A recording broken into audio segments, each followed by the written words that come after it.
पर तू है निज निज वांछित फल ही लह तू है आका गंगा सब चरण पर तू है निज निज वांछित फल ही लह तू है निज निज वांछित फल ही लह तू है निज निज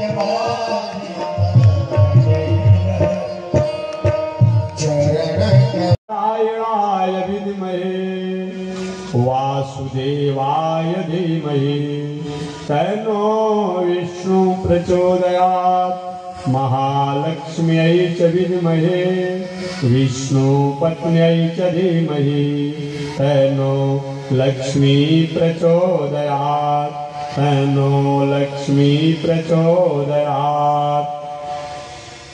परमाराध्य श्री लक्ष्मी नारायण भगवान नित्य वंदनीय पूज्य गुरुदेव श्री त्रिदंडी स्वामी जी महाराज के जुगल चरणों में कोटिशः नमन। भगवत भागवत आचार्य कैंकर्य पारायण महानुभाव काशी की पावन भूमि से चलकर आए हुए श्री लक्ष्मी नृसिंह मंदिर ज्वराज स्वामी जगत गुरु रामानुजाचार्य मुक्तिनाथ जी द्वारा आप कथा श्रवण कर रहे थे। उनसे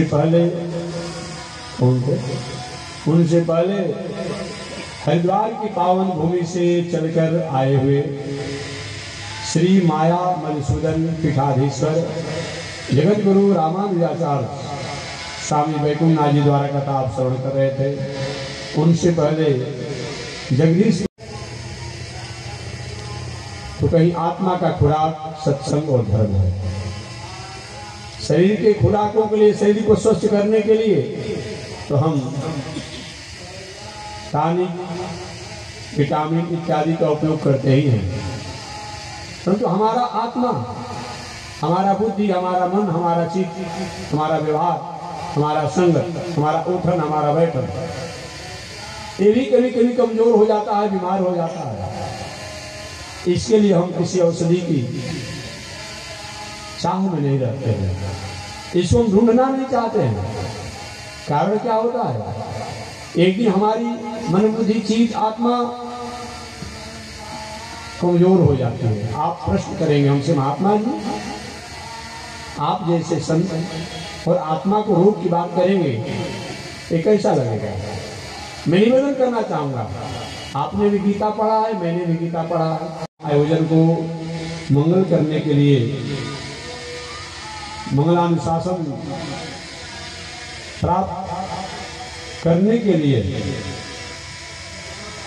पांडेपुर के पावन भूमि से चलकर आए हुए जगत गुरु रामानुजाचार्य स्वामी उदो प्रपन्नाचार्य जी महाराज है, कड़वा के महंत स्वामी श्याम नारायण जी, घंडिया श्री श्रीकांत स्वामी जी, कछवा के महंत शिवचंद जी, सभी लोग हैं। तो चलिए इसी पावन कड़ी में मैं आज से दो चार शब्दों को निवेदन करूंगा। मानव जीवन में संस्कार, संस्कृति, धर्म और कथा ही हमारी जीवन का पूंजी है। ये संसार की पूंजी तो होना ही चाहिए, इसको भी हम नकार नहीं सकते हैं। संसार में जो भी पूंजी है, घर हो, द्वार हो, दलान हो, मकान हो, परिवार हो, समाज हो, ये भी पूंजी होनी चाहिए। लेकिन इस पूंजी को, इस संपत्ति को स्वाभिमान करने वाला है, उसका नाम है संस्कृति, उसका नाम है धर्म, उसका नाम है संस्कार, उसका नाम है कथा। ये दुनिया में जो हमारे पास पूंजी है, संपत्ति है, यह तभी श्रृंगार और शोभा को प्राप्त करती है जब हमारे जीवन में संस्कार, संस्कृति, धर्म और कथा सत्संग रहता है। अन्यथा हमारे पास साधन तो रहते हैं, संसाधन रहते हैं, सुविधाएं भी रहती है, जीवन में शांति, समन्वय और संतोष नहीं रहता है। इसलिए जीवन में इसकी आवश्यकता है। कहीं से कुछ लोग कहते हैं ना कि सृष्टि जो है ब्रह्मा जी द्वारा होती है, कुछ शिव पुराण पढ़ेंगे तो होता है कि शंकरी जी सब कुछ करने वाले हैं, देवी भागवत पढ़े तो होता है कि भगवती जी सब कुछ करती है, कहीं स्कंद पुराण पढ़े तो दूसरे कुछ होता है। तो कभी कभी ऐसे भगवान किसी को अधिकार दे देते हैं तो इसमें भी किसी को विचलित होने की संभावना बनी रहती है, अतः ये भी अच्छा नहीं है। ब्रह्मा जी तो भगवान की परीक्षा लेना चाहे, आप नहीं जानते हैं, जानते हैं। तो सारूप शास्त्रिष्ट सामीप्य मुक्ति होता है। सामीप्य मुक्ति का मतलब क्या होता है? भगवान के समीप में रहना। इसमें भी कभी कभी असहजता आ जाती है। कितना भी कोई बहुत बड़ी विभूति हो, अगर उस नजदीक रहने पर कभी कभी थोड़ा सा उसके आकलन नहीं हो पाता, उसका आकलन करने में हम असहज हो जाते हैं। इसमें भी कहीं कि अहंकार आने की संभावना बन जाती है। जैसे कि गरुड़ जी को एक बार अहंकार आ गया था। और भी चौथा क्या होता है? सालोक्य, भगवान के लोक में रहना। इसमें भी कभी कभी भ्रम होने की संभावना बन जाती है। हम भगवान के साथ रहते हैं, कुछ कह देते हैं, इसमें भी अहंकार आ जाता है। और सबसे अंतिम मुक्ति जो होती है सायुज्य मुक्ति। सायुज्य मुक्ति का मतलब क्या होता है? अब अपना अस्तित्व नहीं रहता है। जैसे जल अलग हो, दूध अलग हो, और जल और दूध दोनों को एक में मिला दिया जाए, एक हो जाता है। ईश्वर में ही अपने सत्ता को लय कर देना, इसका नाम क्या है? सायुज्य मुक्ति है।